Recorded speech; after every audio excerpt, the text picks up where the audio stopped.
करती हूँ। मुझे ये बताने की जरूरत नहीं है कि ऑक्सीजन का हमारे जीवन में मूल आधार है। इस सम्मान के लिए बहुत बहुत धन्यवाद, लेकिन मेरी झूठी तारीफ करना बंद करो। कहने के लिए मैं तो जीवंत आई हूँ, लेकिन आज मेरा जीवन ही खतरे में है।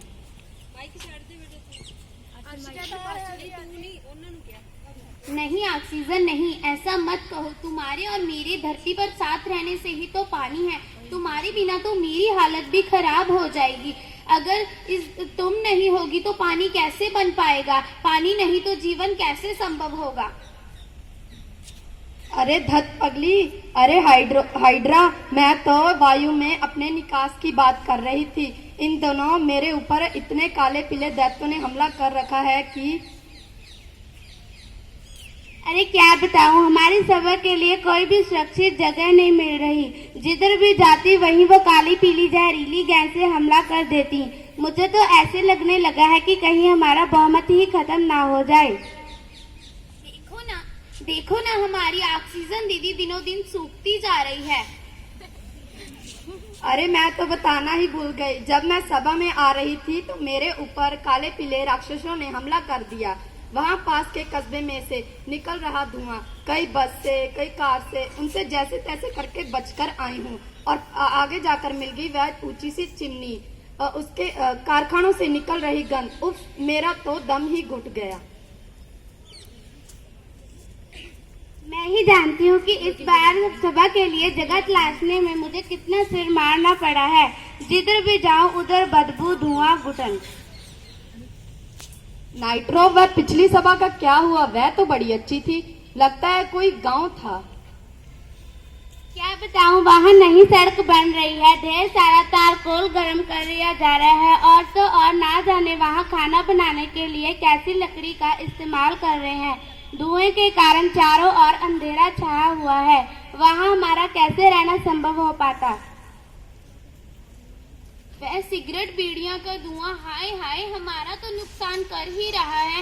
ये धरती पर रहने वाले लोगों का भी नुकसान कर रहा है। इससे उन्हों को कई बीमारियां जैसे त्वचा के रोग, फेफड़ों के रोग, ये सब वायु प्रदूषण से ही तो होते हैं। वो क्या कहते हैं, अपने पैरों पर कुल्हाड़ी खुद ब खुद मारना।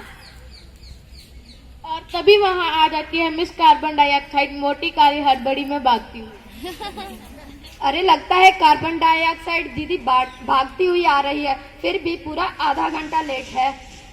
और देखो क्या रूप बना रखा है। अरे डालो मजाक मेरा। वायुमंडल मेरी भागीदारी से भी आधा कद से भी कम है, और ये मानव जाति तो मेरा मोटापा बढ़ाने पर तुली हुई है। ये नहीं जानते कि मेरा मोटापा बढ़ाने पर अपना ही नुकसान कर रहे हैं। मैं तो पेड़ पौधे का जीवन हूँ। और मुझे जॉन के बारे में कभी सोचा? मेरी तो इतनी कम मात्रा है कि ये धरती वाले मुझे जानते तक नहीं, और ये मेरे विनाश पर तुले हुए हैं। लेकिन ये नहीं जानते अगर मैं खत्म होगी तो धरती भी नहीं बचेगी। इनकी दिन दुगनी रात सुगनी बढ़ती देखो नहीं देख रही है। इसे काला बनाने के स्टॉल गली गली में लग गए हैं, और तो और ना जाने कितनी बदबू, धुआं और घुटन है। फिर भी बेचारी कितने भी दौड़े, लेट तो आना ही था। कारखाने और गाड़ियों के धुएं के कारण इसकी तो रंगत ही बदल गई है। हाँ, तुम तो हर एक छोटे को कमजोर समझते हो, लेकिन मैं तुम्हें बता दूं, अगर मैं खत्म होगी तो धरती तो क्या, तुम सब भी नहीं बचोगे।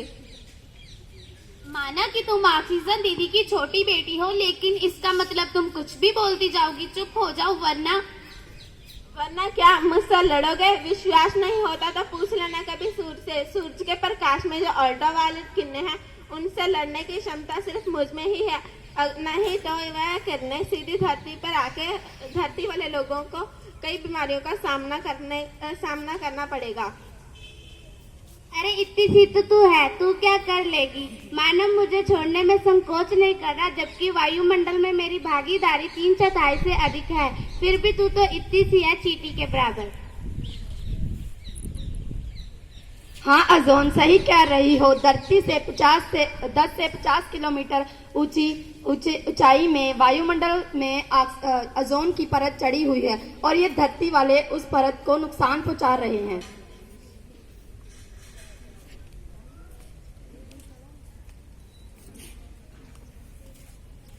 अभी मेरी एक सहेली का पत्र स्वीडन से आया है।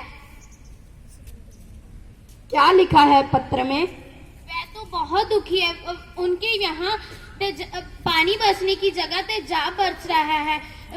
उनकी वहाँ की हवा तो शुद्ध है, लेकिन वो इंग्लैंड में ऊंची ऊंची चिमनियां लगी हुई हैं। उनसे निकलने वाला धुआं तैरता हुआ स्वीडन में पहुंच जाता है। उससे उनको कई बीमारियां होती हैं। अरे ऐसी बारिश तो हमारे भी यहाँ होने की संभावना है ना। अरे कहाँ देशों विदेशों की बात करे, मुझ पर विचार करो, वरना मेरी माता सीमा पार कर जाएगी, धरती तापमान से बढ़ जाएगी।